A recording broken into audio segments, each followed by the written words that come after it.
నమస్కారం. నా పేరు Sriram Sharma. National consumer dispute redressal commission ఒక ఎక్స్ పార్టీ మీద తీర్పు ఇవ్వడం జరిగింది. వివరాల్లోకి వెళ్తే ఇది AVM J Rajendra president national consumer dispute redressal commission ఒక తీర్పు ఇచ్చారు. చోళమండలం జనరల్ ఇన్సూరెన్స్ కంపెనీ ఈ అప్పీల్ ఫైల్ చేసింది ఇట్లా నేషనల్ కన్జ్యూమర్ కమిషన్ దగ్గర. వివరాల్లోకి వెళ్తే consumer dispute redressal commission other సైడ్కి నోటీస్ ఇచ్చింది. నోటీస్ తీసుకున్న తర్వాత ఎపేర్ అవ్వలేదు. ఎపేర్ అవ్వకపోతే డిస్ట్రిక్ట్ కమిషను ఎక్స్ పార్టీ చేసింది. ఆ ఆపోజిట్ పార్టీ అంటే రెస్పాండెంట్ రాలేదని ఎక్స్ పార్టీ ఆర్డర్ పాస్ చేశారు. ఇది నేషనల్ కమిషన్ దాకా వచ్చింది.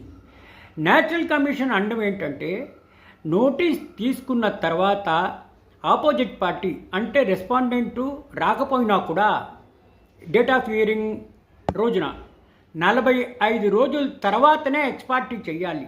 అంతేగాని 45 రోజుల లోపల ఈ విధంగా ఎక్స్ పార్టీ చేయడానికి రూల్ ఒప్పుకోదు అని చెప్పేసి ఈ కింద కోర్టు ఇచ్చిన తీర్పును సెటిసైడ్ చేసి తీర్పు ఇవ్వడం జరిగింది. ఇట్లా 45 రోజులు కంపల్సరిగా ఉండవలసిందే అని